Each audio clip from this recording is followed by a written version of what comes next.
Hello, everyone, and welcome to another episode of the War Report, a long anticipated episode. That is not our episode, which will be coming out next week, because that's been the other one I've been hyping a lot. But you know him, you love him. Come think of it, we have a lot of new audience members, so you might not all know him, but just to give him a brief introduction, he's probably one of the most infamous Russian war criminals alive today. A lot of those things you hear about in Ukraine. The butcher of the Donbass himself, Vile Varangian. So why don't you give our new audience members a brief introduction for those who may not be familiar with your exploits and your horrible, horrible crimes against the Ukrainian quote-unquote people? Well, as an ethnic Ukrainian myself, that's a title that's a bit worrying. But anyway, well, first of all, thanks for having me on the show again. For people who are new to the show, who haven't heard my previous appearances here, I appear on the War Report every 6 months. It has become kind of a tradition over the last 2 years, I guess. And, well, who am I? I'm just a guy from Russia who has a Twitter account that was banned 8 times, mostly mostly because I piss off so many Russian liberals. Some people, having a guy from Russia on, you would assume that I might be a Russian nationalist or something like that, but that's not what I personally call myself. I'm more of a Putinist, to be honest. So I usually just chill for the Russian government. I'm basically the Twitter version of Russia Today, I guess.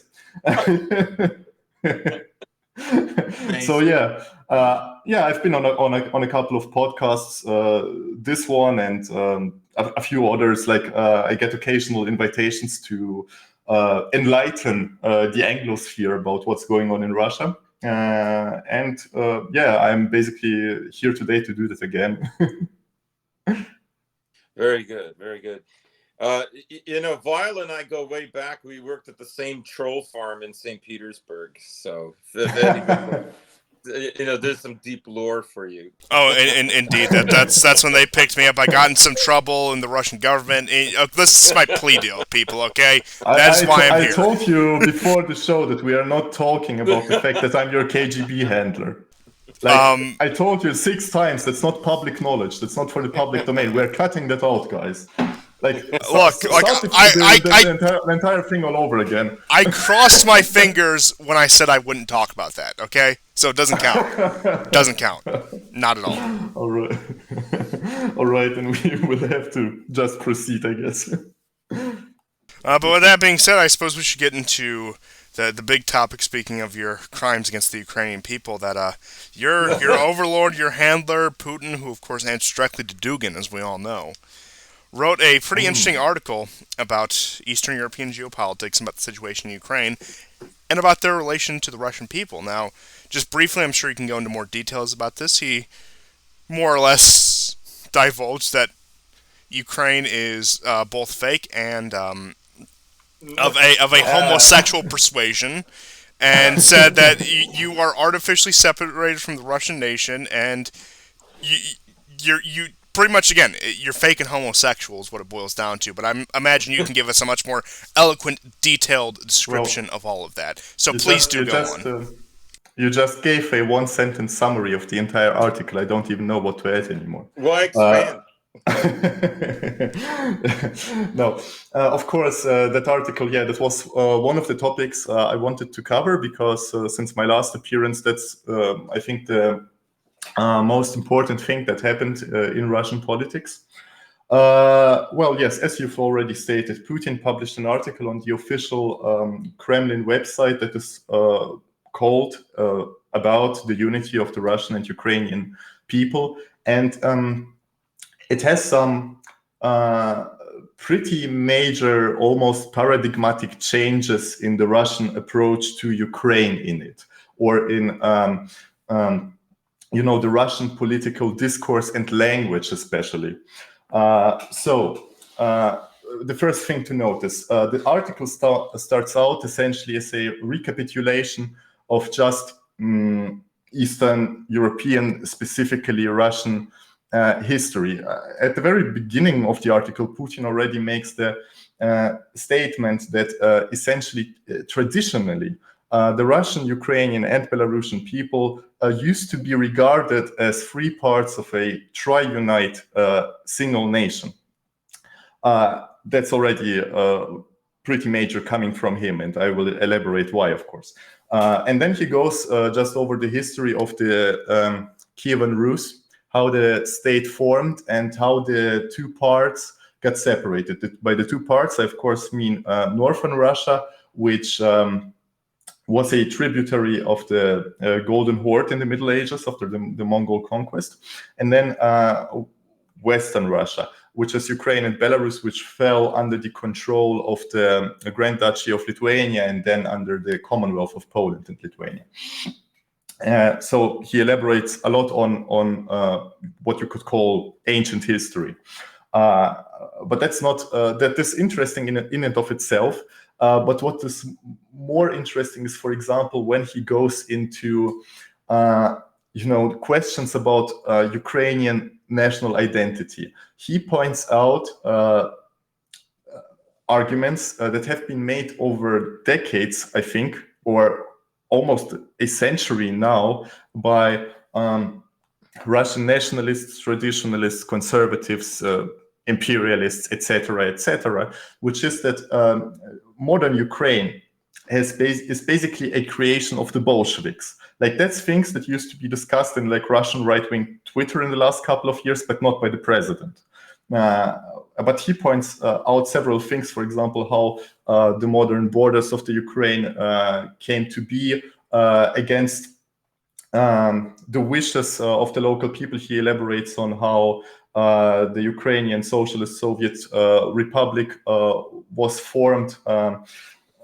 For example, there's one part where he specifically talks about the Krivorog Republic, which was a short-lived republic on the territory of eastern Ukraine. And when it existed as a separate entity, it basically asked the central Bolshevik government to be joined with the Russian Socialist Federative Republic, but which was rejected by Lenin, who forced them into the Ukrainian republic he was creating and merging. And then he also goes into the Koreanization policy, which de-emphasized Russian culture and emphasized Ukrainian local culture and things like that. And it has in general, has a very anti-Bolshevik overtone, to be honest, because he says the Bolsheviks basically he says that the Bolsheviks robbed Russia and used the Russian people as a untirable resource for their social experiments. I'm almost literally quoting the article.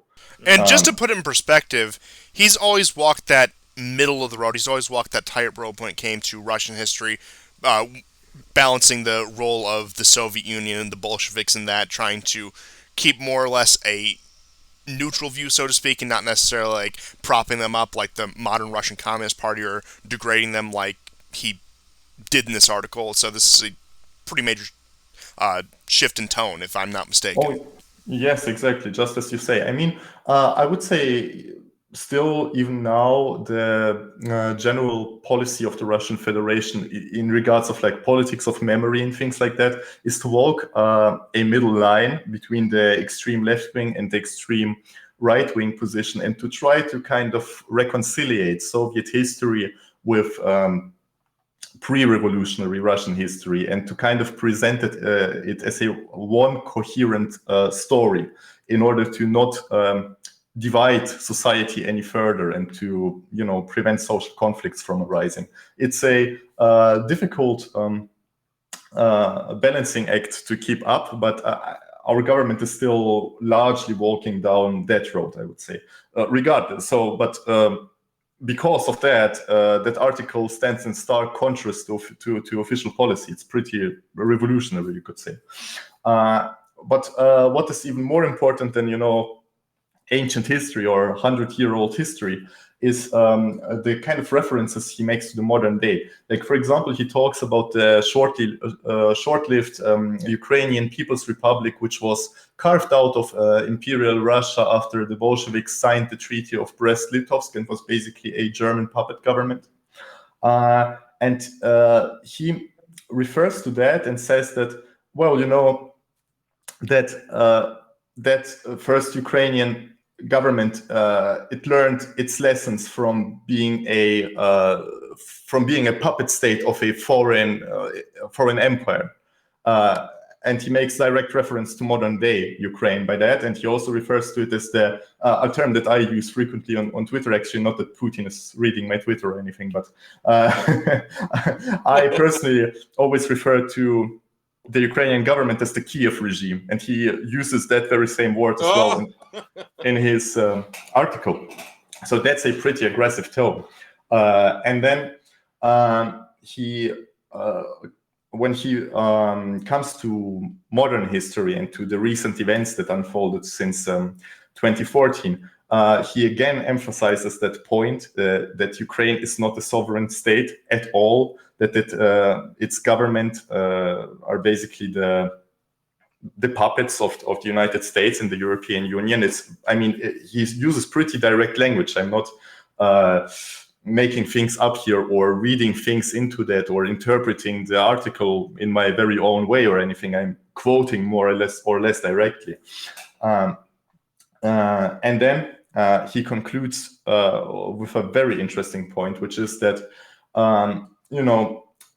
when the Soviet Union broke up, Russia had to, whether it liked it or not, whether things that happened previously historically were justified or not, and by that I mean, the creation of the Ukrainian state as such, or the Ukrainian Republic, or the fact that it exists in the borders in which it exists, etc. Whether Russia liked it or not, after the breakup of the Soviet Union, it had to deal with this geopolitical reality. And Putin states it was willing to deal with that. It was willing to create cooperative partnerships with these governments and kind of work hand in hand with them. But then, after the Maidan, the Ukraine was not just turned into a kind of, independent country. It was turned into a project. The post-Maidan government, or to previous Ukrainian governments, to some extent, tried to mold a Ukrainian identity that would not just be separate from Russia, but that would define itself as anti-Russia. So Ukrainians are now defining themselves by their opposition to Russia and not just by their, local cultural differences or things like that. And Putin concludes with the fact that this anti-Russia project that was created on its borders by the United States in order to create a buffer. I think, if I don't misremember the article, he says it directly. The modern Ukraine is just a buffer that the Americans created between the Russian and the Western sphere of influence, just to create chaos on Russia's borders, essentially. Putin says that he will, or Russia will not permit Ukraine to exist. I would like to put a period here. Russia will not permit Ukraine to exist, but Russia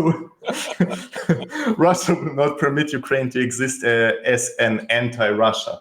So I think by publishing that, he has drawn a kind of red line, by which he is telling that the Ukrainians will eventually, if they continue in this direction, they will eventually be punished.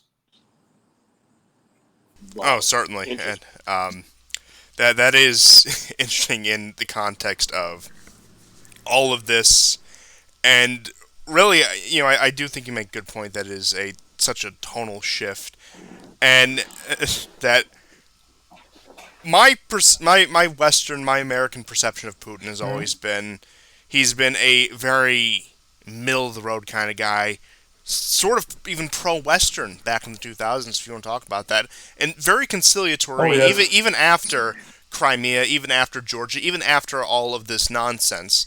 And it seems like even his patience is wearing thin to the point where he's going to come out and say, you know what, I'm done even trying to pretend that these post-Soviet puppet states are real. I'm tired of pretending that these countries drawn out of treaties in the 20th century are real. And again, now let's see how much he acts on that.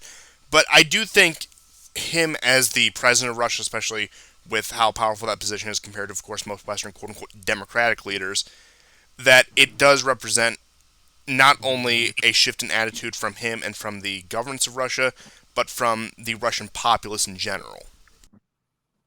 Oh yes, I agree, and you make a very good point. Like Putin, Putin is very hard to judge in terms of what he, as a person, as an individual, kind of believes in his heart of hearts or anything, because he, as a politician, has made a very drastic, I would say, political transformation. If you go back to his very first presidency in 2000. At first, he was actually praised by the Western press, as unbelievable as it sounds now, as being a kind of reformer and things like that, because first they thought he would just continue Yeltsin's legacy.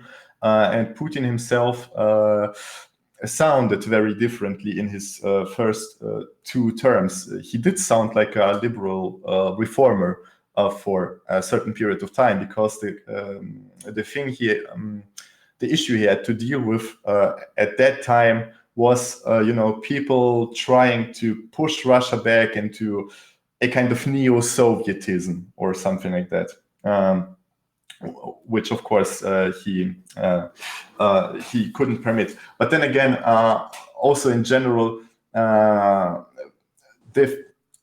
in recent years, especially since 2014. In recent years, Putin is getting more based by the year, essentially. He is getting more, his power level is increasing all the time.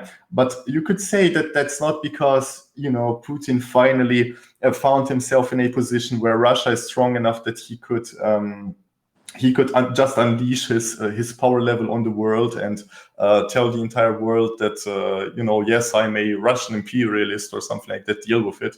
No, I don't think that's the case. Putin always insisted on Russia being sovereign, and he was very willing to work very closely with Western governments, to the extent that he himself even considered at some point for Russia to join the European Union and NATO in his early presidency. But the Western powers would not accept a sovereign Russia in any capacity, not even as a partner, not even as a country that could be ideologically aligned or anything like that. They saw that Russia under Putin was strengthening economically and militarily, and they could just never accept it. And they themselves crossed certain lines by following an aggressive anti-Russian policy meant to contain Russia or something like that.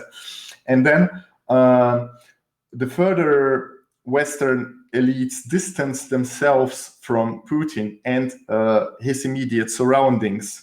They forced Putin to take on this more based position, to rely more on internal forces than external forces. So what the American right actually thought they were going to get out of Trump, except got the exact opposite, was successful there? Yes, you could say that. I mean, it's a crude analogy, but I think it would suffice for a Western audience. But do continue. Yeah, no, Trump is also actually an interesting topic. Like since 2016, Russian-American relations or Russian and Western relations are developing in a very interesting direction. I think I wrote that on Twitter recently. Trump was very prescient, in fact, in 2016 in a lot of things. I mean, campaign Trump was generally great. We all know that. But he had very good instincts on geopolitics, because the Trump campaign in 2016 was the first time I heard a major American politician, which he became at that point, perceive or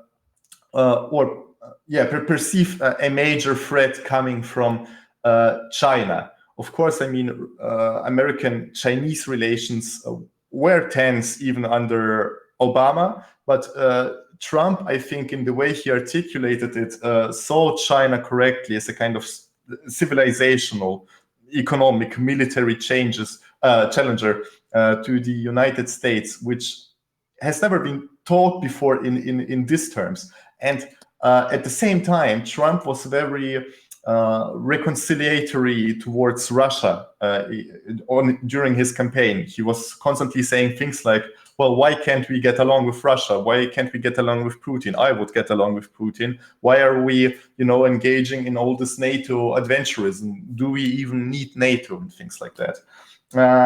Because I don't think that's because Putin has any juicy compromise on Trump or because of Russiagate or anything. I just think that Trump correctly recognized that he has to bring Russia back into the Western fold, and that it's possible to do just in order to counterbalance China. And that policy, I think, would have succeeded because Russian elites, I can't speak for Putin, but I think Russian elite circles still kind of want Russia to be a more or less Western state. I'm not saying I'm not saying that they would follow the exact same policies we see in the West in this last decade or something like that. But what I've said before, Putin's earlier vision, a kind of sovereign, independent country, but that's in partnership with the Western world at large, because Russia is still, of course, Russia is a culturally European country and ethnically as well. Russia's economy is still very closely tied to the European continent just because of our geographic position and of our history and things like that. 80% of Russia's population lives in the European part of Russia, etc. So I think Russian elites and Putin himself would be open to a kind of partnership with the West in which Russia would still be respected as a sovereign power.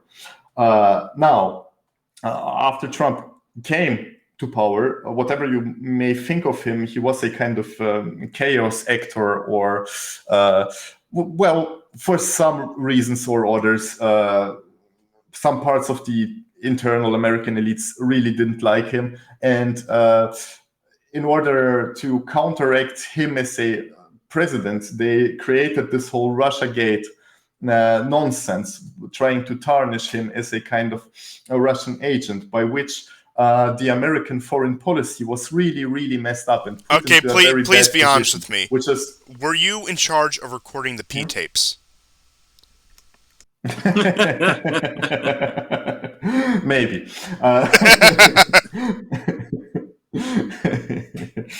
Well, I just was about to conclude that point. Now I lost my thread. The thread of thought. Welcome to the war report. So.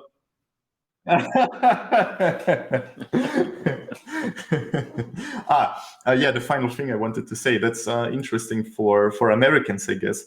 The thing that internal strifes or internal elite conflicts can affect in such a negative way imperial foreign policy is a very, very bad sign for the United States. And I think one of the major signs of American decline. It's one of the things I've written about like 1 or 2 years ago on my first Twitter account, which was the biggest. I've had this big thread on how the United States is similar to kind of Russia in the 90s or the late Soviet Union or things like that. Like this kind of elite conflict that sacrifices foreign policy interests of the entire empire to resolve some internal conflict, to hold foreign policy hostage of palace politics. That's a very major sign of American decline. And now, of course, what we have seen after the Trump presidency is now that Russia, again, not running away from the West, but being pushed away by the West, is running towards China and is turning ideologically to a more self-conscious civilizational state, to a more conservative state.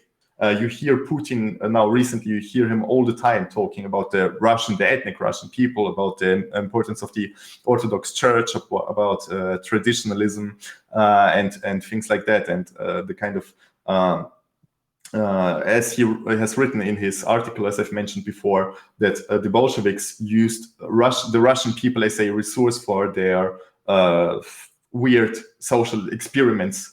This could be said about liberalism as well. And now Putin has taken a stance that he will probably not permit this to happen.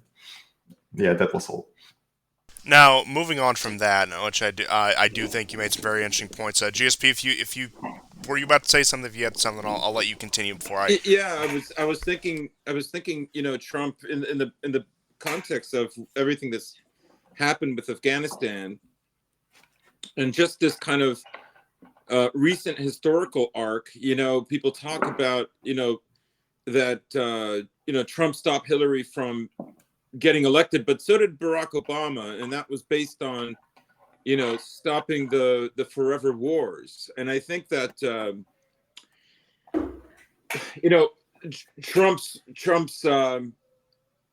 promise on his campaign that he would get them out of Afghanistan and Iraq, but particularly, let's say, within context of Afghanistan, because it's so topical, I would say that in many ways the Americans knew that the Russians would interpret that as a retraction, and that there were deep problems. And of course, as you mentioned, there is an inter-elite dispute about where America goes and where the West goes. And Russia is absolutely, verboten. I think some of the reasons why Russia could not be brought into the EU and into NATO, maybe even more so, is because of the kind of dominance that they would play. And they could never allow that. And but if there's anything that one could judge where this situation has developed since then, it's the Geneva Convention that was held in June between Biden and Putin. And Putin essentially trolled Biden and said, if you want to use our base for some intelligence gathering, you're welcome to it. I mean, what Biden wanted were actual U.S. bases, not to have a desk at a Russian base. which I thought was hilarious. So yeah, I just thought I'd throw that in there for a slightly broader context about what you're saying. But I agree very much with your summation of Putin's evolution from 2000 to 2021. Well, do you guys, since you've mentioned it now, and since we have to talk about recent news, do you want to talk about Afghanistan? I guess I'm pretty sure that's a topic that came up on your show a lot in recent weeks. Yes, indeed, and we actually just this most recent episode put the sort of bow on that topic for now when it came to the U.S. withdrawal, and it does look like America's longest shooting war, as they refer to it as, is finally over as of 5 days ago. And really, it does play into that whole graveyard of empires mythology, British, Soviets, Americans, whatever. But again, getting into that and getting into the context of China's overtures to the Taliban and Russia moving its troops in order to advise some of these former Soviet republics, some of these Central Asian countries, and help them guard their borders. What do you make of the situation that is currently brewing there? What do you make of a Taliban government that isn't necessarily on your southern border, but is pretty close? Well, everything is within Russia's borders, first of all. Pardon me. My apologies, but do continue.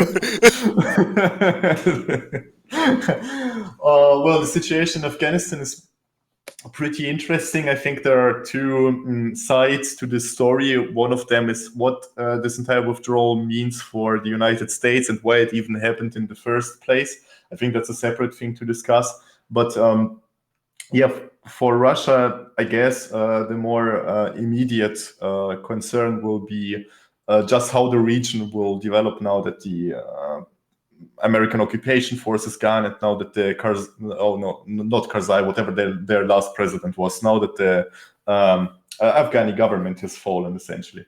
Well, we could try to look at this and search for winners and losers to this situation, but I guess we all already know of course, we are all well-informed viewers of like CNN and things like that. We all know that the biggest loser are women's rights in Afghanistan. All this progress has been destroyed. That's sad, I guess. Okay, can you believe those women who have been wearing burqas for the last 20 years still have to wear burqas? Well, can we just talk about briefly? I mean, that's not strictly speaking interesting in any geopolitical sense or whatever, but let's just,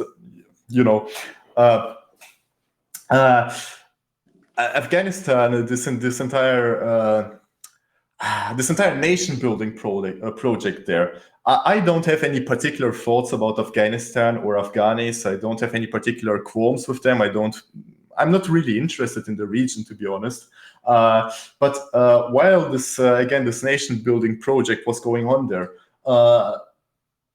Afghanis in the media were so fucking extremely annoying. I just, when I was a teenager, I remember very well that every couple of months when something did happen in Afghanistan, the media was just all the time full of I don't know, human interest pieces about how these brave Afghan feminists are fighting for their rights, and how, oh look, there is a kind of what's it called in America, American Idol contest, an American Idol-like contest in Afghanistan now, and they have TV shows and rock music and things like that.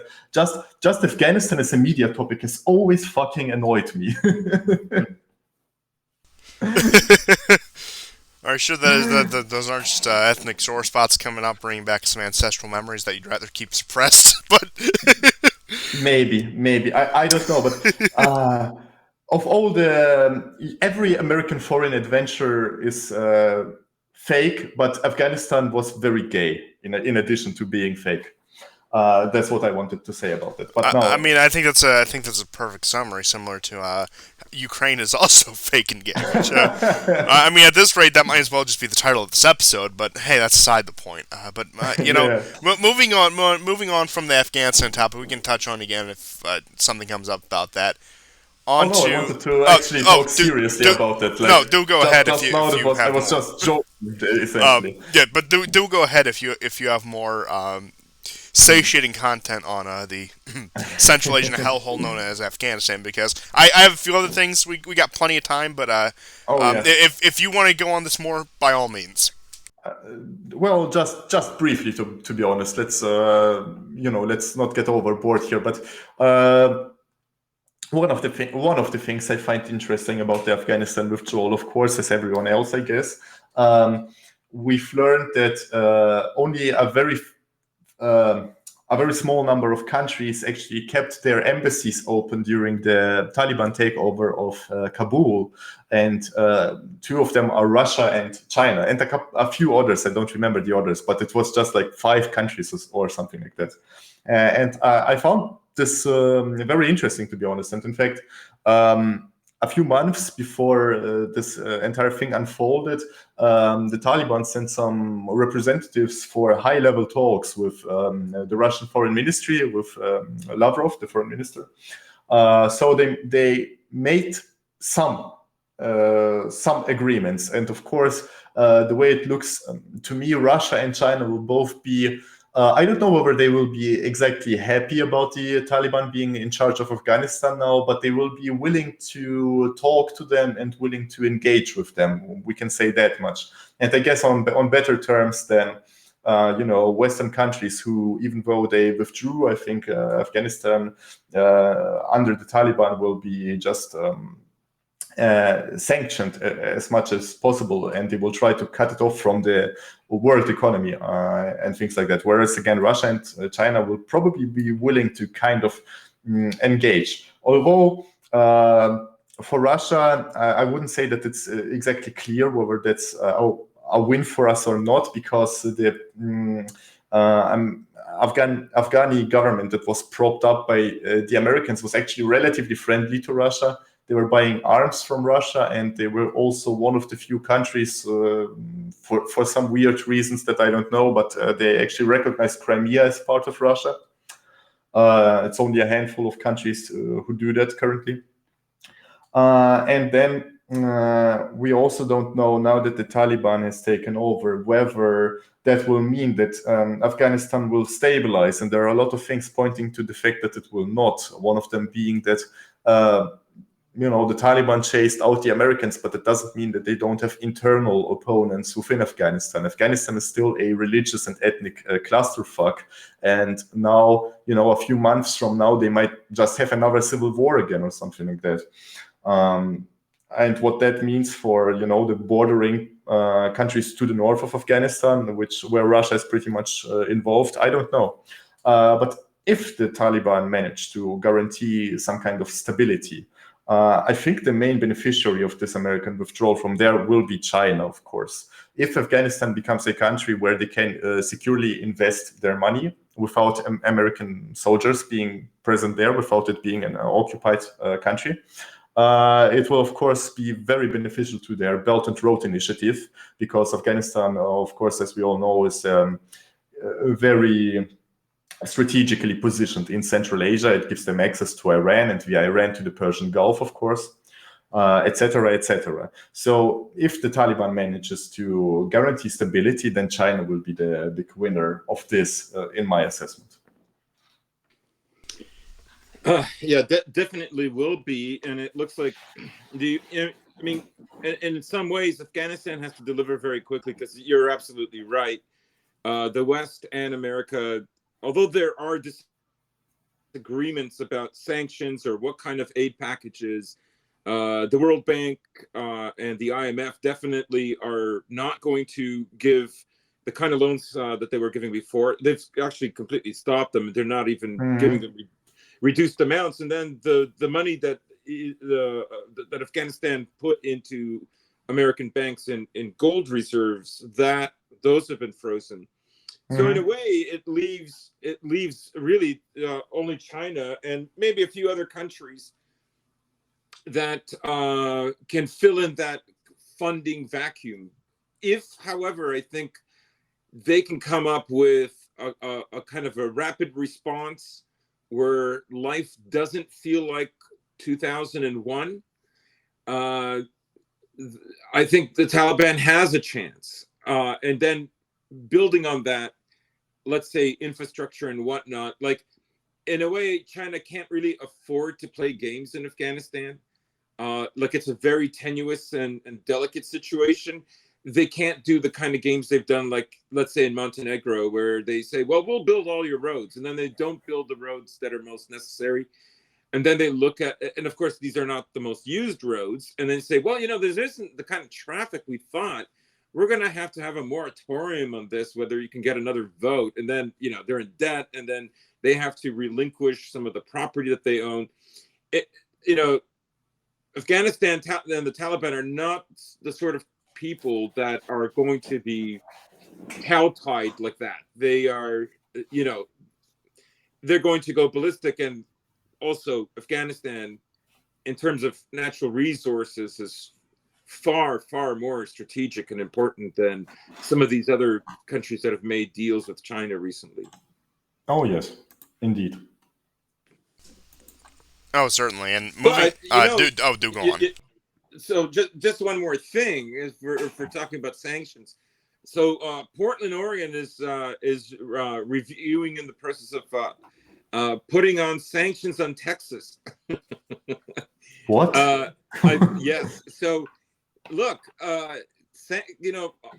America is imposing sanctions on everybody's. America will start imposing sanctions on themselves, and it's at that point where, like, again, China can say, "Look, you guys are in a dispute. We can help." So I just think that's a funny development. Yeah, Because I it would will agree. happen. I think eventually we are going to see that interstate sanctions in the U.S. That would be funny. I mean, the disintegration of the United States is being predicted by, let's be honest, by pundits from countries that are butthurt about America for decades, including Russia, of course. I mean, we lost the Cold War. I can't say anything. And Russians have been really butthurt about it. Like, What are you? Russia is What are you talking about? I've been told that perestroika was a deception. The Soviet Union is still alive. Okay, and Dugin is plotting his final move, his final checkmate, and that the Soviet Union actually won the Cold War. So, I get out of here with this nonsense. Okay. What are people's takes on the street? And maybe also if you could elaborate, let's say, with the government position, what's their overall take about what has been happening in Afghanistan? How is that being portrayed, let's say, in the news? How are people on the street talking about it? Well, I think the most common reaction is just gloating. Like, we've been there, we've got our ass kicked, more or less. And now the Americans just repeated our mistake. Like, as the saying goes, smart people learn from the mistakes of others. Dumb people learn from their own mistakes. So America had to make that mistake, I guess. And people are gloating. People are seeing the pictures from the embassy. They're seeing the pictures of these this unorderly evacuation thing and stuff like that. And of course, it's just I think that basically covers the reaction of just normies, you could say. I again lost my thought here. That's all right. It'll come back. Yeah, maybe not. It just went out for cigarettes. Okay, it'll be right back. Yeah. But moving on from that, speaking of on the ground opinions in Russia, you got into some of the parliamentary elections. Just what I briefly know off the top of my head is that the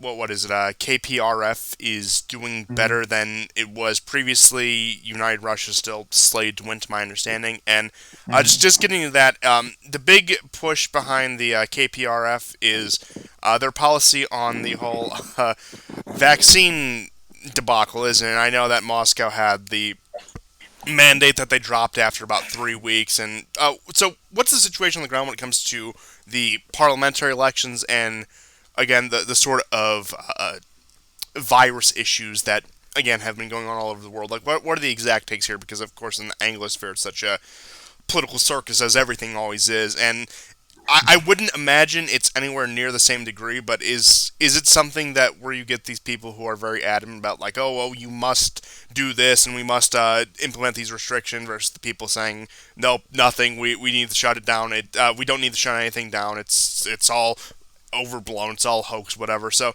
what is the general situation on the ground with A, the parliamentary elections, and B, just this nonsense over the past year? Well, the things you pointed out are largely correct, or entirely correct. The Communist Party of Russia has been doing quite some numbers in recent polls, and one of the reasons for that is because they're I think the only party running that is whose official stance is kind of anti-vax, you could say. Now, what concerning the entire corona pandemic situation in Russia, we have some of the same debates that people in the West do have, but I would say in Russia the polarization around this issue is much lower than in the West, simply because our so-called anti-pandemic measures are also much more relaxed than in the West. We basically, to be honest, we had a very brief period for a few months in 2020 when Corona was, just was relatively new, let's say. We had closed down shops and things like that, and prohibited gatherings for a few months last summer. But then after that, it's like nobody cares anymore. We don't have any serious restrictions on anything. People don't really wear masks in Russia. Sometimes on public transport, you might be asked to put it on or something like that. But essentially, life is just going on as normal. So there are no such big tensions as in the West around this entire issue. However, the Russian government is now making a concerned push for increasing vaccination rates, because they are not very, but they're comparatively low in Russia, even though we had the first registered vaccine. But for a very long time, unlike in the West, there was no push and no measures to get people vaccinated. It was entirely a voluntary thing. And then we had numbers of like a vaccination rate of 10%, while other countries were around 60% or something like that. Now, the Russian government got concerned about that. There, again, still, we are not doing lockdowns, we are not doing masks, we are not doing all this weird stuff. But they want people to get vaccinated. And for that, they introduced a couple of measures, like vaccine mandates for workers in certain spheres, for a lot of government employees, and stuff like that. Economic incentives to get the vaccine, or economic punishments for people who are not getting vaccinated. So the numbers of vaccinated people have been going up. But again, we here in Russia, as in other countries, we have a significant part of the population that doesn't trust these vaccines, that also doesn't let's say, believe in the coronavirus, or doesn't believe that it's much worse than the flu or anything like that. And they don't like this vaccine push, this push for vaccination. So more people have been flocking to the Communist Party of Russia because of that. They are now seeing polling numbers they haven't seen since like the early 2000s or something like that. I think I'm pretty sure they will be the largest opposition party after this upcoming election, which is going to be held in about 2 weeks. And that also gets into the question of... interestingly, go ahead. Interestingly, China is also not going to push for mandatory vaccination for the greater public also. But just go ahead. Yeah. No, I just wanted to say that from what I've read, the Chinese vaccine is also like extremely ineffective. So you might as well not get it. It's just sugar water, or you okay? Can get the Pfizer. I just read that this is an official statement from the Israeli government today. The fourth boost, I'm not making this up, the fourth boost will be ready before February 2022. I've read it too today. Like, Israel seems to go in really hard on vaccination. I wonder, that's something I'm really, really curious about. I haven't been on the website of the Daily Stormer since, like, I don't know, 2018 maybe, or something like that. Like, how do they reconcile the fact that, the Jews are getting the Goyim vaccinated, I guess? And the Jews being the most aggressive vaxxers that there are. Like, Israel is like the most vaxxed country everywhere. Clearly, it's Talmudic magic. I have heard... Yeah, I have heard one theory, and that is that, so there was a report that came out very recently, and it looked at different populations and how they deal with the variants. And within Israel, one of the variants, because the variants basically have, like, to put it in really simple terms, the protein acts like a glue. They call it electro something. So anyways, they listed about 4 or 5 variants, and like Ashkenazi Jews are very good at of this variant not affecting them. Right? Really? Yes. So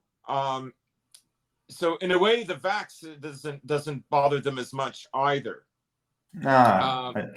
Now, 31% of Israelis are Ashkenazi Jews, and about 15%, or no, 12.5% are Russian Jews. And then the rest are Sephardic, Mizrahi, and Arabs.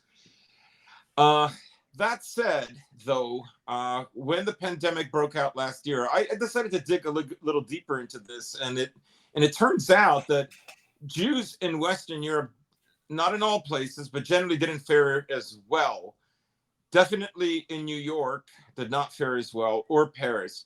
But the worst cases were in London, Manchester, and certain cities in Wales. They were literally the worst overall.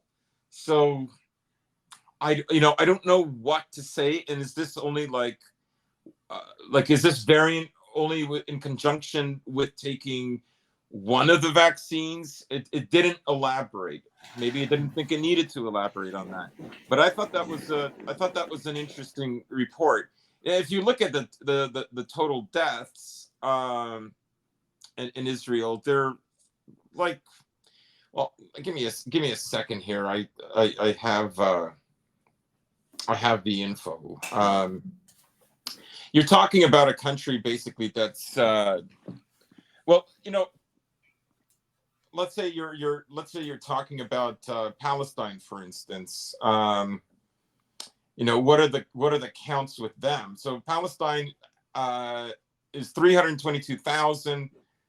No, sorry, it's about 5.2 million, and they've had 3,700 deaths. Israel has had 7,154 deaths, but it's a country of 9.2 or 9.3 million. So, it's about the same.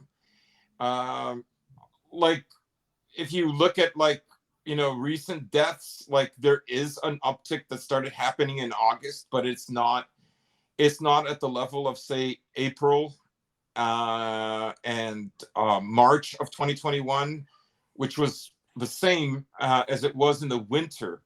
So they're kind of on parity, to be honest. But anyhow, I thought that was interesting. I saw a video about this, and I decided to do a little digging that this particular variant does not affect them. Interesting.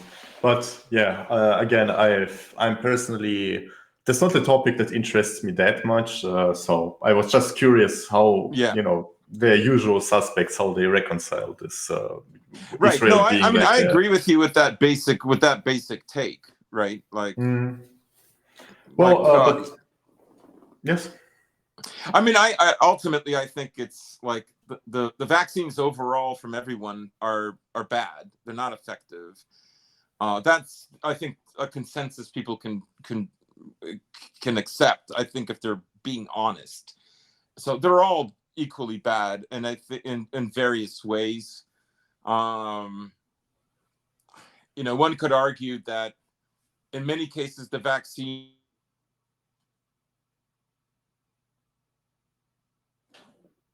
Am I cutting out or GSP? No, unfortunately, looks like your the handler, which would be your handler, has liquidated our good friend GSP. So unfortunately, we have lost him. I imagine he will be back soon. Oh, and he returns. Welcome back, GSP. We thought you got taken out by the usual suspects. It was very sad. I was gone for a while. No, just for a slight moment there. You were. Oh, no. Okay, I don't know what I mean, it was probably well off topic as usual for me. So. Yeah, with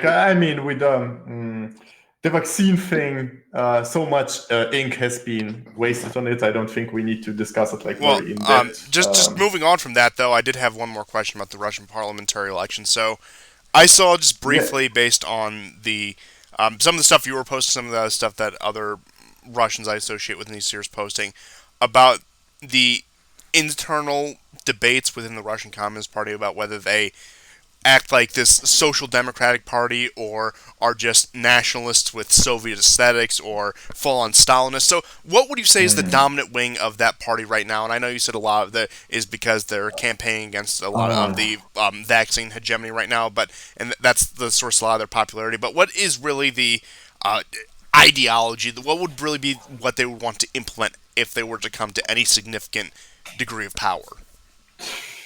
Jesus Christ, that's a very deep topic to get into. It's like one of these meme pictures with, Oh, the iceberg. this picture.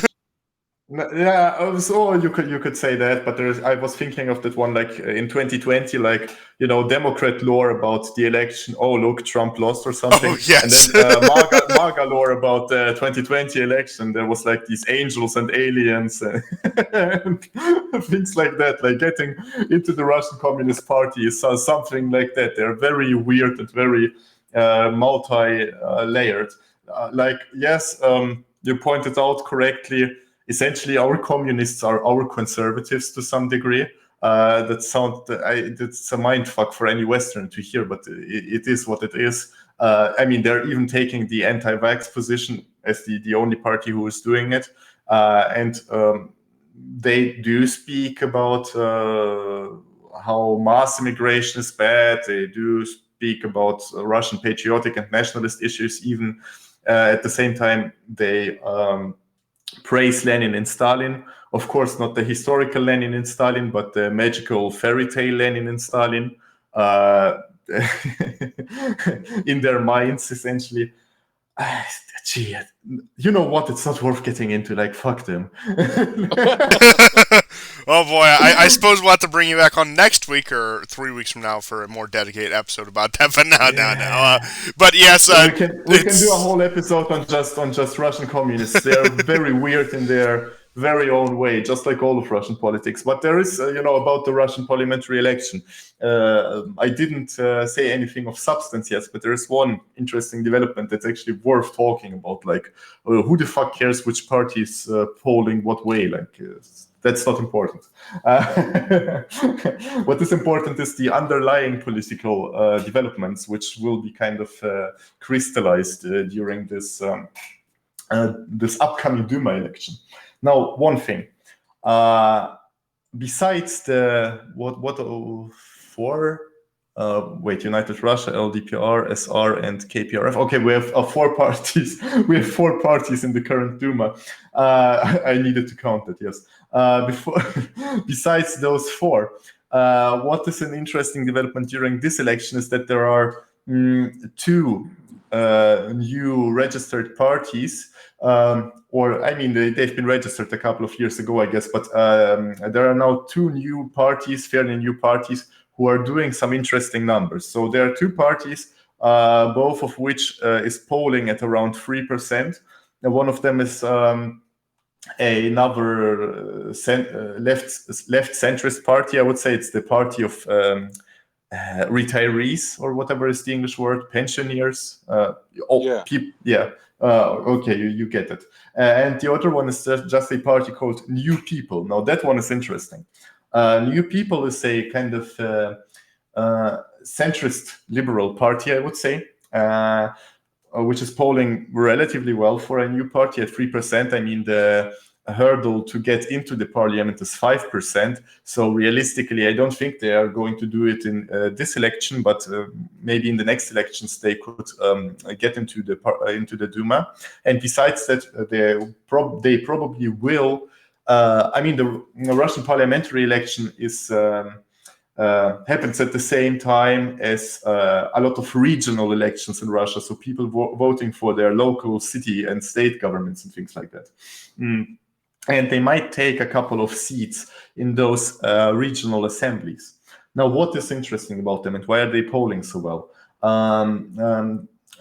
That's because, as we've talked about on the previous episode, I'm sure there has been a very serious clampdown and internal cannibalization of and within the Russian liberal opposition, the Navalnyites, etc. As you guys know, Navalny is currently sitting in prison. Then his organization, the Fund for the what's the English name? The Fund for the Fight Against Corruption or something like that. Whatever, the Sodomites. Yeah, exactly. The LGBT. So, whatever, his organization has been declared an extremist organization, and its activity has been prohibited essentially in Russia. And all of his closest associates have emigrated from Russia. A lot of them have fled to Georgia and to the Baltics, and some to Ukraine. So they're out of the country now. It's now just a kind of internet subculture that is left. And even within that internet subculture, they're constantly attacking each other. They're getting into one scandal after another. So basically that block of oppositional voters and of oppositional activists that Navalny was with varying degrees of success building up in the last decades or so, in the last decade, has been completely annihilated. And yeah, besides that, I mean, Russia is really creating hell for these people. For example, like, I think now all of their news media are now declared foreign agents because they receive funding from abroad, which limits their the scope of opportunities they have, and they also have to write in each article that the information presented within is presented by an undesirable foreign agent and things like that. So it's extremely harmful for their reputation.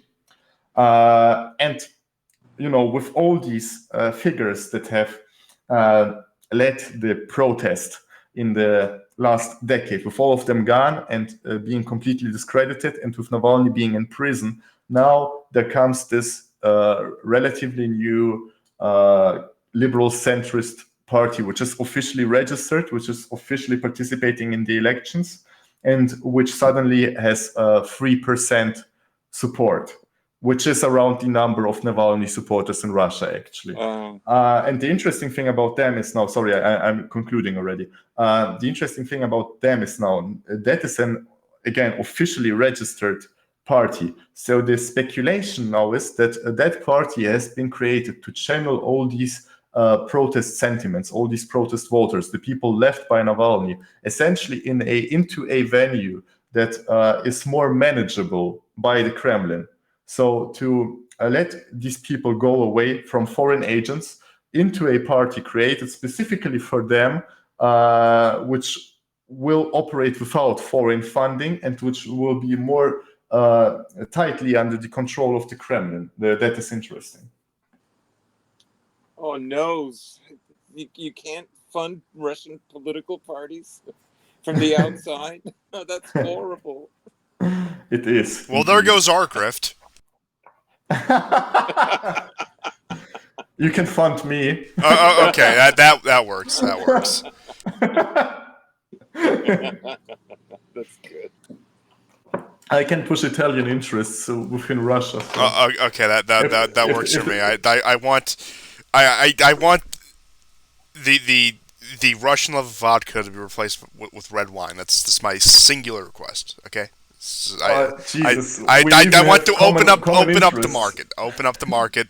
Okay. I may or may not have personal interest in the wine industry. Let's just put that aside, okay? But that's my one demand. Perfect. We can agree the payment terms once the show is over. But yeah, in general, we can do that. Wonderful. That solves all of my problems here. But moving on from that, speaking of Russian interests, I can't believe that Russia has conquered all of Germany yet again with one simple pipeline. They have them ensnared. Merkel is now. Again, the Black Lab did its job. Merkel has been frightened into submission to the point where she's leaving office in, 21 days? 3 weeks? Something like that. Well, the election is in 3 weeks. Oh, the yeah. point being, so that will be fun when Germany has a change in government. We'll see how that turns out. But yes, the dastardly Russian energy project to Nord Stream 2 has been more or less completed. I don't know if they've really cut the ribbon, so to speak, but it does seem like, again, I went over this probably 2 or 3 episodes ago, where it isn't going to be a warm and friendly era from from what it looks like, but it does look like there has been what you could call a thawing of relations, at least in terms of the economic sector between Russia and several European countries, namely Germany in this case, with, again, this energy deal. And I know that the Russians also signed an energy deal with Hungary about a week and a half ago, so it looks like they're really making those inroads in there, and I'm just curious what a big oil and gas oligarch like you makes of these developments. Well, I have some Gazprom stock, so I'm benefiting. But besides that, Gazprom is a good stock. Buy it; it's growing nicely. No financial advice. It actually is, but I have to make the disclaimers. Good tip. Yeah. No. Okay. Nord Stream. No, let me get off topic just a little bit. Just give me like 2 minutes to talk bullshit, and then I will talk about Nord Stream, if that's okay. I require it, okay? But do continue. All right. Yeah, because you've mentioned that indeed there are parliamentary and chancellor elections in Germany very soon. I almost forgot about that. I just wanted to say how much that sucks. Like, you Westerners, I will never understand you. Like fuck democracy. This is gay. All my life. Thank you. Germany has been governed by Merkel. I've gotten used to her. Like, I know Germany equals Merkel. If I've memorized it, and now I have to memorize a new face and a new name, etc., etc. That's tiring. Like, why do you do this? Why can't she just stay? Like, everyone's gotten used to her. No one has a problem. Like, just let her do her thing. Like, who cares?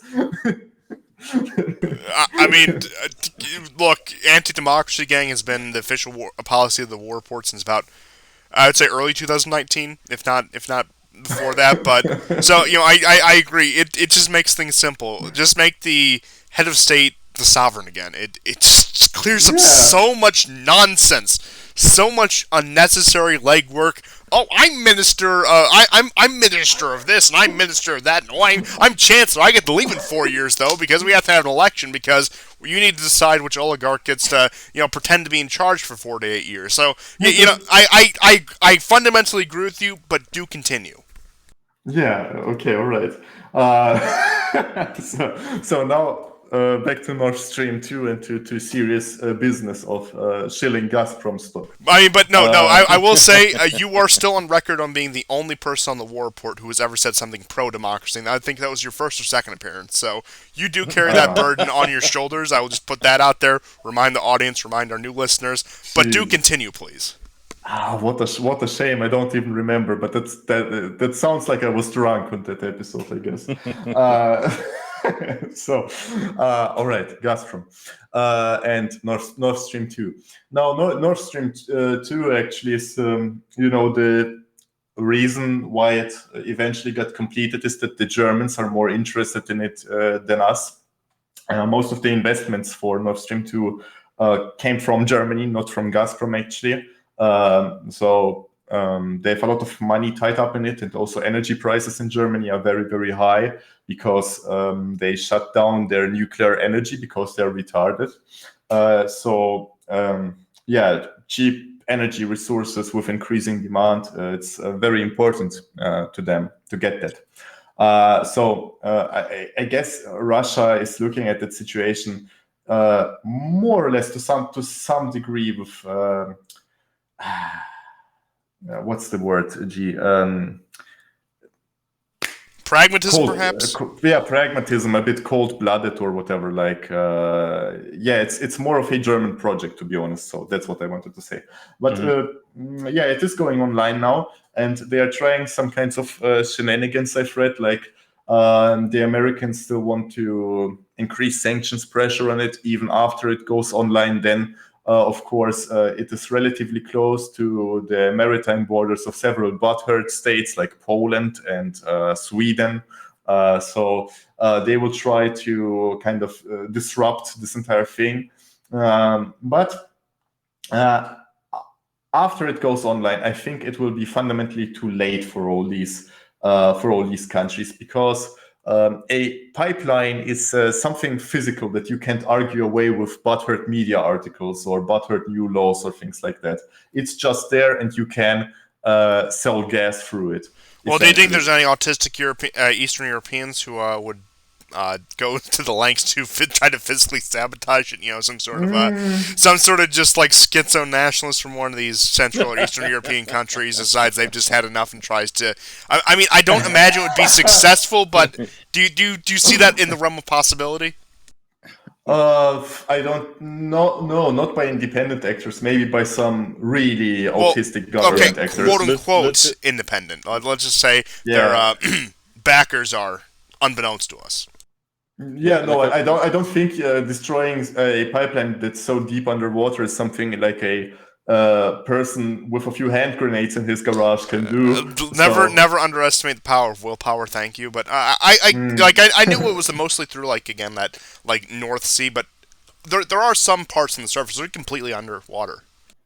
Yeah, but those are also easily repaired. Like the ones underwater are the most critical ones. If they go broke, then you have a problem. If you just damage the receiving facility, then I think that can be fixed relatively. No, I'm just going to go on the record and advocate for whatever position on sabotaging pipelines that won't get me in trouble with YouTube, because I know it's a Russian pipeline, so they might take a different thing. So I'm just going to take whatever you want, Susan, okay? I believe whatever you want. Now, what is interesting in this for Russia? Again, the pipeline itself, okay, it's good for Gazprom, I guess. It's good for Germany. But it's very bad for Ukraine. Russia right now, I think the current gas contract with Ukraine, and I mean the one of Russian gas being transited through Ukraine, I think it's running until 2024, and then they will have to sign a new contract.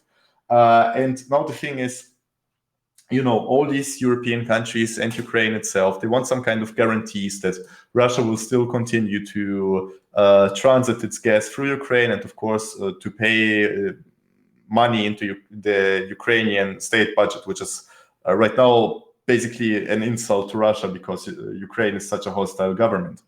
But I think the reason why they're in such a panic is that, again, whatever laws you sign, whatever kind of agreements you make, you can't argue away a physical pipeline.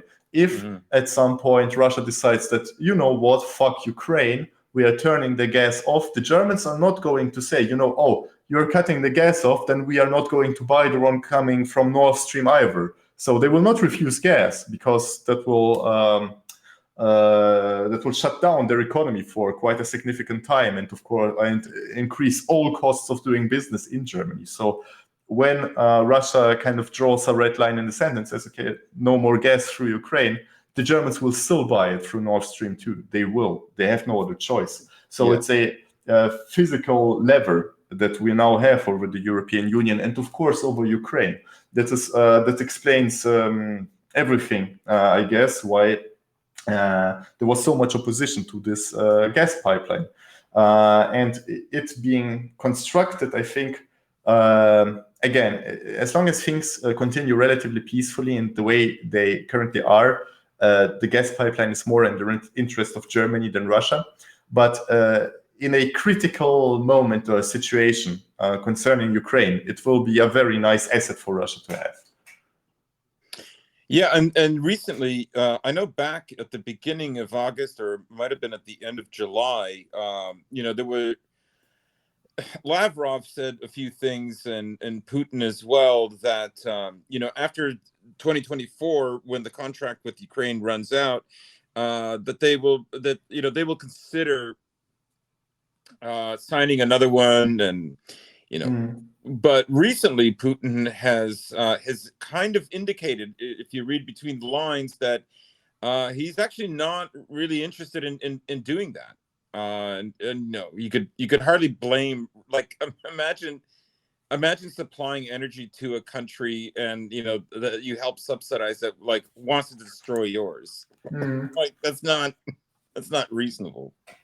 Yes, I agree. And also, the more time passes, the less economic leverage the European Union is going to have over Russia, even in terms of gas, because we are now is in the last couple of years, we have been entirely reorienting our economy towards the east. Not just China, but mostly China. China is now, I think, Russia's largest trading partner. Before it was the European Union, if you view it, collectively. Now it's China, and there have been various gas pipelines to China finished already. So we can, if the Europeans should ever refuse to buy our gas, we can reorient those capacities towards China and South Korea, for example, and other countries in the region, and India, of course, because Russia is also constructing large LNG ports. And generally, I've recently read on Russia Today that Russia is building now, after the Eastern Economic Forum, which happened a few days ago in Vladivostok. There have been announcements that Russia is building a new industrial port in Vladivostok, mostly a coal port, etc. So it will have a lot of opportunities to export its resources elsewhere. The country that loses the most here is Ukraine. The more time passes, the more leverage Russia will have over Ukraine, and the less leverage the European Union will have over Russia. Right, and just recently, Zelensky paid a visit to Biden.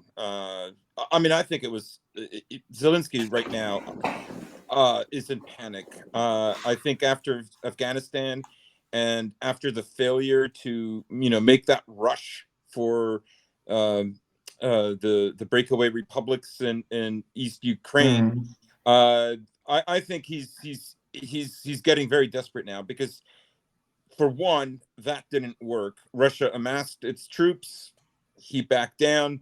Then you have the Geneva meeting.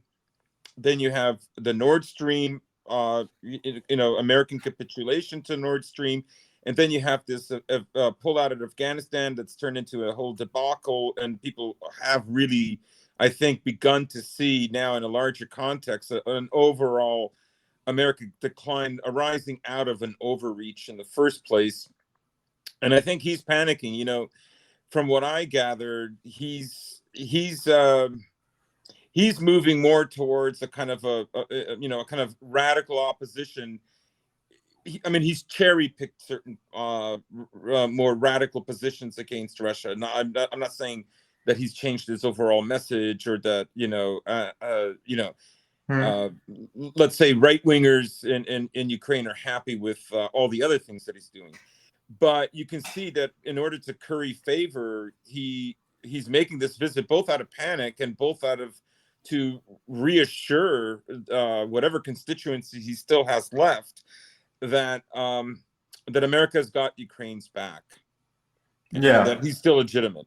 What are your thoughts on that? And I don't know. Well, that's an image in Russia. That's an image he wants to project internally to Ukrainians. Ukrainians since 2014 have been saying that the entire world is behind them, because that's something they would like to believe. But in fact, the entire world doesn't give a fuck about them. Ukraine is just being used as the same way, Afghanistan was used against the Soviet Union, just a place to create chaos on Russia's borders, where Russian energies can be tied up. Ukrainians are nothing to the European Union and nothing to the United States. They're just meat bags to throw against Russian soldiers. They're just, they're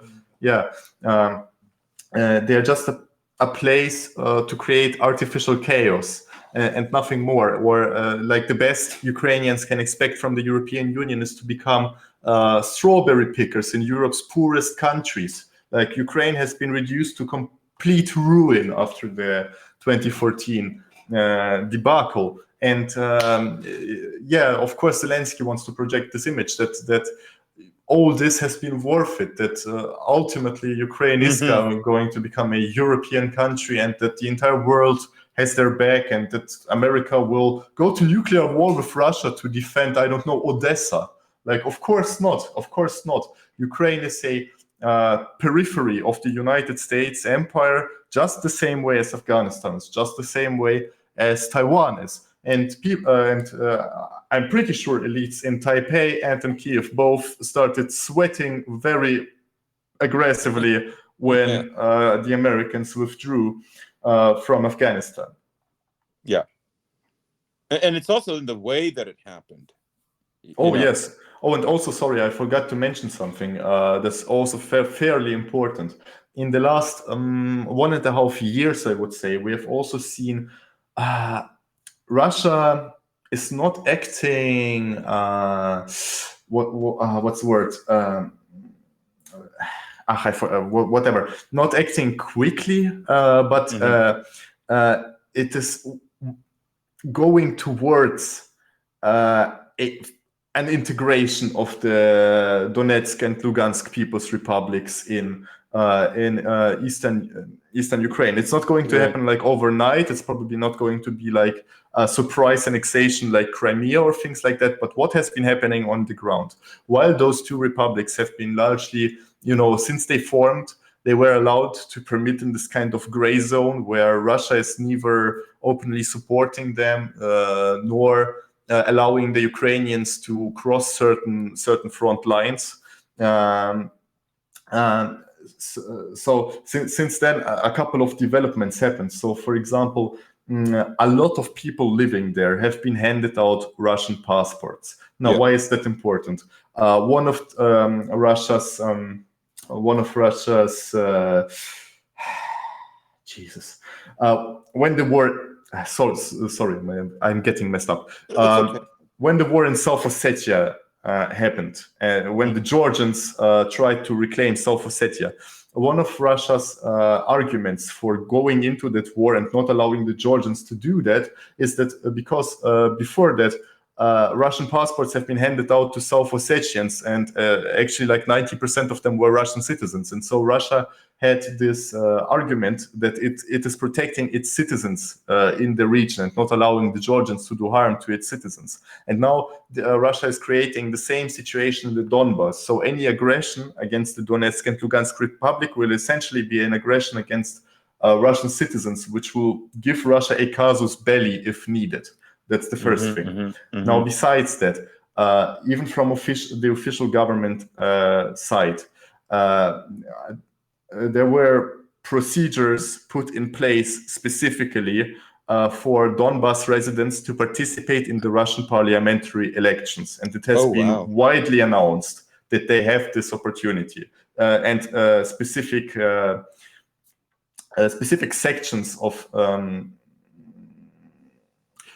there were specific means developed for them to participate. Let's say just that.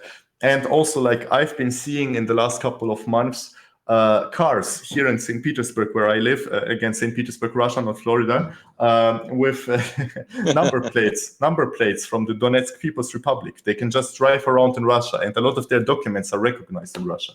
So, amazing.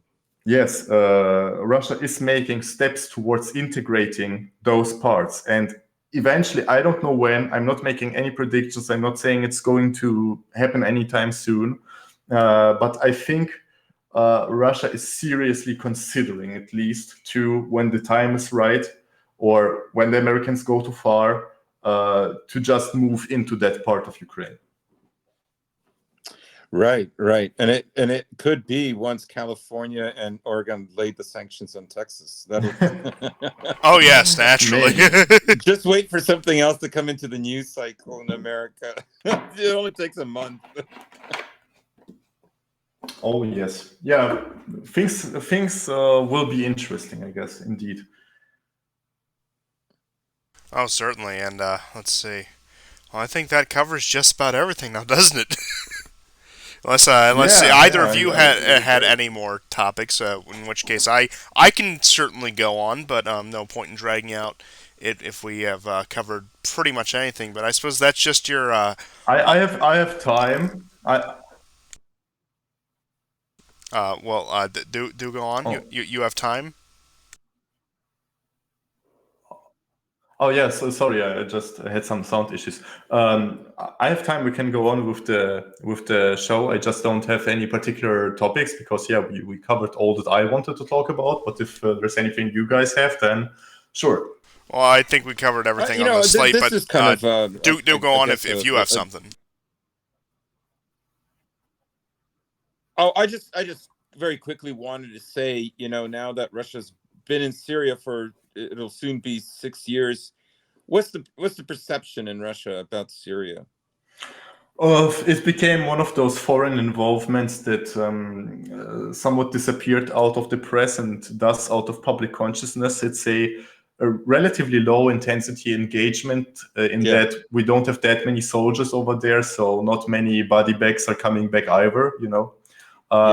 Just another foreign involvement, you could say. I mean, in general, I don't think the Russian public thinks a lot about Russia being involved in Syria at all, especially since our foreign involvements have increased in general. I mean, Russia has a much stronger presence in Africa now, for example. Like, we are sending a lot of military advisors to various African countries and trying to push our economic interests in that region. So I think there is a new perception. Like, Syria was the first major Russian foreign involvement beyond its immediate borders and beyond the post-Soviet space. And now I think there is a new perception even in the Russian public that, Russia is back on the world scene. Russia is a country that will interfere in any spot of the world, or almost any spot on the world where it has some interests or where it has something to gain. So I think, let's say, the prestige of Russia as a sovereign state has increased, but it's not a word that people think a lot about. Interesting. I was curious about that, and I do think certainly that the difference between a lot of Eastern European states and Russia, and it's probably to the chagrin of Western Europe and the U.S., is that Russia in and of itself has always had a kind of vision, a kind of idea of going forward, a kind of future that it's always trying to construct, that is not simply a small ethno state that is in a sort of in an effort to conserve itself, while Russia, waxing and waning, has always had it's always built it's always had a dream of how it builds itself into the future. So it's always had a vision in that regard. Well, what I can say about Russia is I think I've kind of mentioned when we were talking about Putin, is, for example, even if you look at the current government, it's hard to, again, determine what these people all think in their hearts of hearts, whether they have any ideological convictions at all, or whether, they are just a self-interested elite that's primarily interested in staying in power. However, even if you take the worst view of the Russian elites, I think it is undeniable that Russia is one of the few sovereign states in the world in the fullest meaning of the word. So again, even with elites that might not be ideologically committed to, Russian nationalism or imperialism or whatever, even those are not giving up Russian sovereignty in the way those small Eastern European countries have done. Right. Yeah, good point. But with that being said, I suppose that's all the topics we had to cover today. So I suppose we tried to bring you back on in August, but unfortunately scheduling conflicts. So we're about 7 months out from your last appearance. So we'll aim again for about February around that time. It's so really good to have you back. Do you have any predictions for what will Russia's borders be in February? Let's just put it that way. That's an interesting question. I mean, it's a relatively short time, so I guess the safest bet would be still the same. But let me think. Are there any windows of opportunity that could be exploited in that time frame? Will Belarus be integrated? No, certainly not. I mean, just realistically speaking, I think that's also an interesting topic, I guess. I think Lukashenko, we've talked about it last time, but I think Lukashenko is now even more being, just like Putin, even more being pushed into a corner. So reluctantly, I think some roadmaps for further integration will be signed, but it will not be a full integration, like a closer economic integration, closer legal integration, things like that. Yeah, Russian borders expanding. Like, I would be really excited if we are finally going into the Donbass, like the great adventure that we are all longing for since 2014, all Russians. Yeah, no, I don't think it will happen until February. I'm a bit pessimistic on that, but I will make this prediction. It's more safe for me to make that at least the Donbass, if not other parts of the Ukraine, will be part of the Russian Federation until the end of this decade. I am calling that. I think that's a fair prediction, especially looking at the state of Ukraine right now, as you called it on your previous appearance. I believe you said it is. And also Alaska will be part. I need to imitate your accent. Alaska will be part of Russia. Oh, very interesting. I may have to look at property up there, but I believe last time you were on the air, you called Ukraine White Somalia. Which isn't entirely wrong. I wouldn't disagree with that assessment. I wouldn't entirely agree, but I think you have a point. But I suppose that covers all the topics we have for the past 6 months, and I suppose we'll see you in 5 to 6 months from now. So if you have anything to plug, I know. Glad to come back. I know. Last time you said, "Oh, I'm retiring from politics. This is going to be my last time doing anything. Oh, it's going to be fine. We've won." And here you are, sitting here on September 5th, 2021. So if you have anything to plug, now would be the time, certainly. If not, I can go ahead and bring this to a close.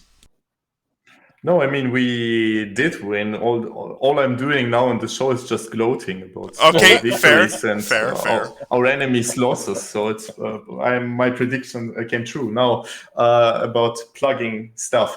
I've had a good time off Twitter. I was off Twitter for like 8 months or something like that. It was a pretty nice time for me personally. Now I have an account again, although I'm on a break, so I won't be using it for at least a couple of weeks, I guess. But I do have a Twitter account again. It's let me think, that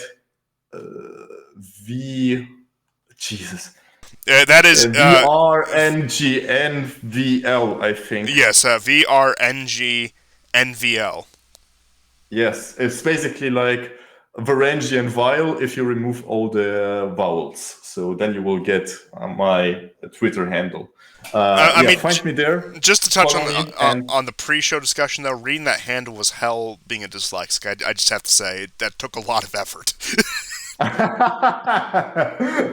I'm sorry. Although, I didn't know that I would trigger you with that handle, but it's a nice bonus. So, yeah, that's my Twitter account. And before I close, I would like to thank you guys for having me on the show again. I like that tradition of being here every 6 months. It's certainly a great show. I listen to it sometimes, not always, but sometimes. It's cool to be here. So thanks for elevating me to the status of a regular guest. It's a great honor. Thank you. Well, we always try to elevate the voices of people of color. Yeah, as we are to people of color ourselves, we feel like we need to give back to the community a little bit. So, you're always welcome. Of course, if I don't know if Russia does annex Belarus in the next, before the next 6 months, we'll certainly make an effort to have a special appearance. But barring something like that, I suppose we'll see you in February 2022. Thank you. Goodbye. Thank you. Take care. And thank you, everyone, for tuning in. And have a nice rest of your weekend. So we're getting out of here, finally.